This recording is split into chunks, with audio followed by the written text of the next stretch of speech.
آج معذرت کے ساتھ ہم لوگوں نے دین کو صرف نماز روزے تک محدود کیا ہے.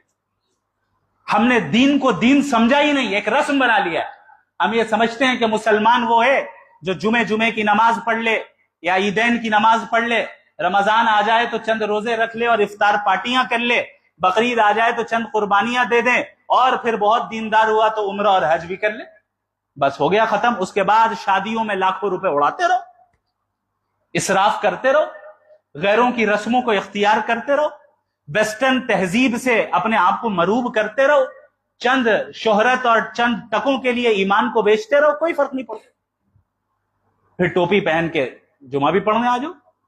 یہ ہم نے کانسیپٹ بنا دیا ہے دین کا, جبکہ اللہ نے کیا مطالبہ کیا, یا ایھا الذین آمنوا ادخلوا فی السلم کافہ, اے وہ لوگ جو ایمان لے آئے پورے دین میں داخل ہو جاؤ, آدھا تیتر آدھا بٹیر نہیں.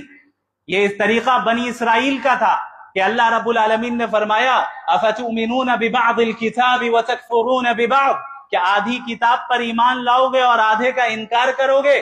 فما جزاء من يفعل ذلك منكم الا خزي في الحیات الدنیا, تم میں سے جو کوئی بھی ایسا کرے گا کہ آدھے دین پر عمل کر رہا ہے آدھے کا انکار کر رہا ہے, اس کی جزا اور اس کا بدلہ صرف یہی ہے کہ اس دنیا میں بھی وہ ذلیل و رسوا کیا جائے گا. وَيَوْمَ الْقِيَامَةِ يُرَدُّونَ إِلَى أَشَدِّ الْعَذَابِ, اور قیامت کے دن شدید ترین عذاب میں مبتلا کیا جائے گا.